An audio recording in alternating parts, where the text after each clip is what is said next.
Sebelumnya izin perkenalkan, nama saya Nadia Fafiani. Di sini kami akan menjelaskan terkait internet of things. Apa yang dimaksud dengan internet of things? Jadi internet of things itu merupakan suatu teknologi yang memungkinkan benda-benda di sekitar kita ini bisa terhubung dengan internet.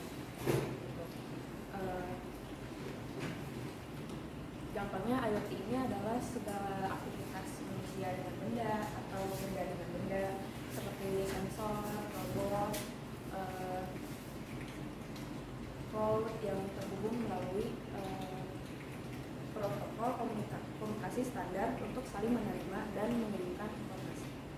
Mulai dari smartphone, smart city, smart factory, mulai dari mobil tanpa pengemudi sampai pertanian tanpa petani. Pokoknya segala macam hal yang mempunyai sensor dan aktuator yang bisa dinyalakan dan bisa dimatikan yang terhubung dengan jaringan terutama internet itu disebut sebagai Internet of Things.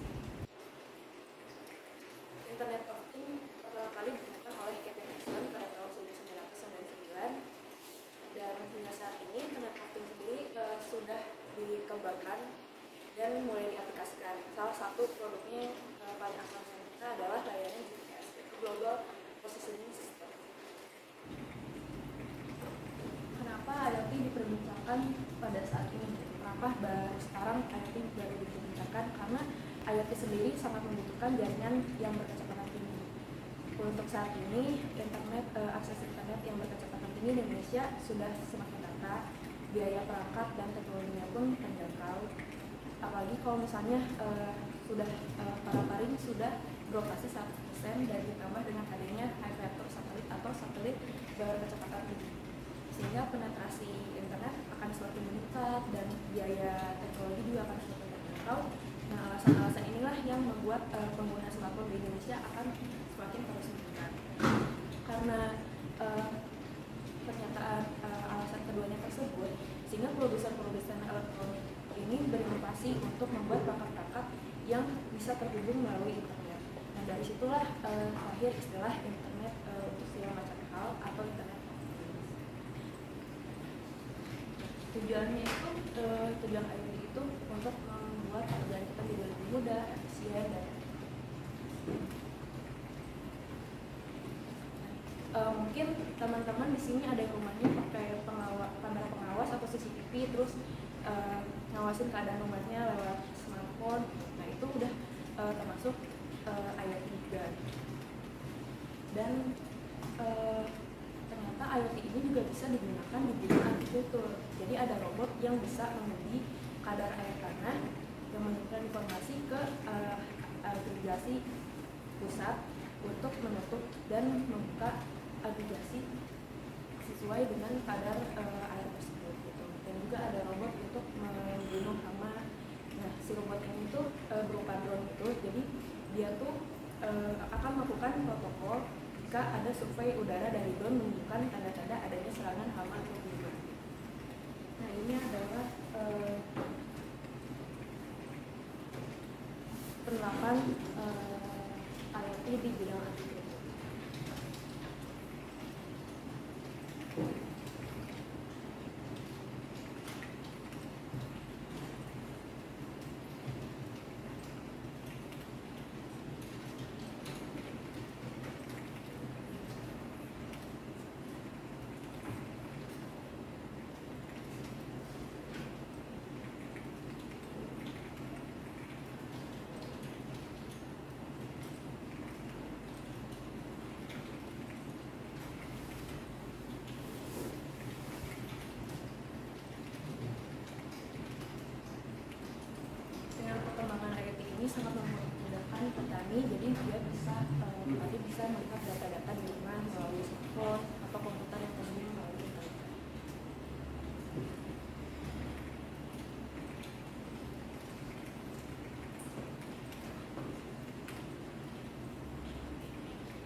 Dan ada 3 hal yang menjadi perhatian utama dari pemerintah terkait IoT.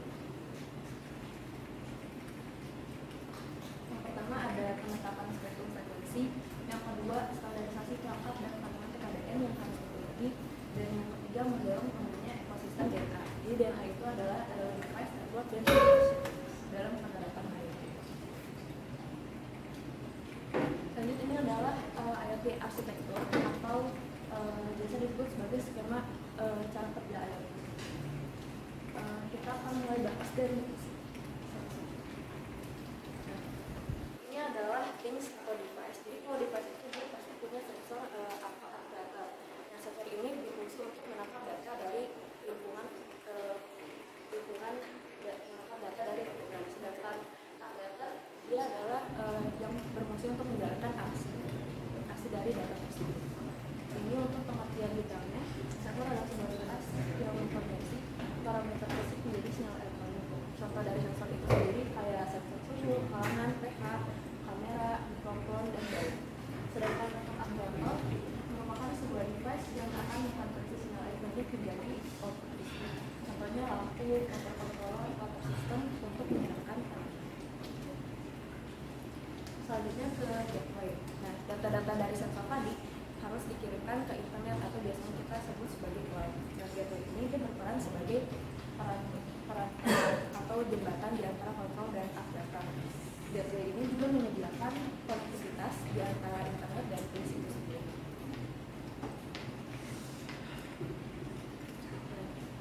Selain menyediakan konektivitas, gateway ini juga melakukan preprocessing. Preprocessing itu adalah pemrosesan data yang dikirim ke cloud. Jadi pemrosesannya ini contohnya kayak filtering dan aggregation. Nah, filtering itu seperti dia memilah-milah mana data-data yang menurutnya penting gitu. Sedangkan aggregation ini untuk melakukan data-data menjadi rata-rata maksimal dan minimum.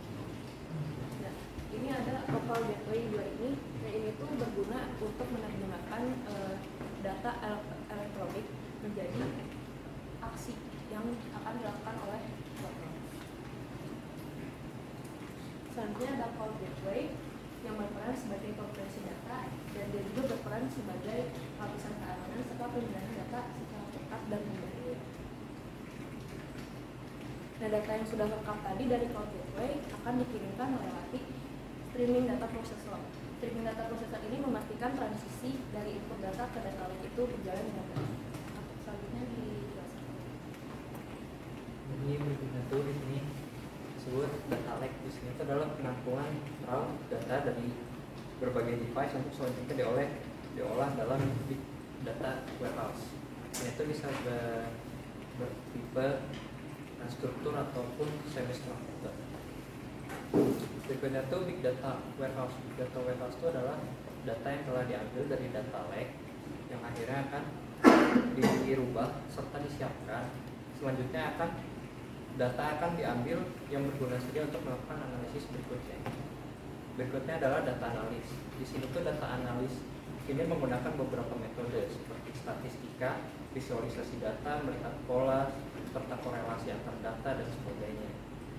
Dan di sini IoT juga menggunakan machine learning. Machine learning di sini berguna untuk membuat model yang berdasarkan dengan penggunaan data artificial intelligence.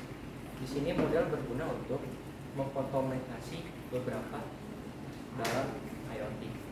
Dan berikutnya adalah control application. Control application di sini adalah seperti sesuatu yang memiliki pengontrolan aplikasi seperti menggunakan lampu, mematikan lampu, menyalakan kendaraan ataupun mematikan kendaraan.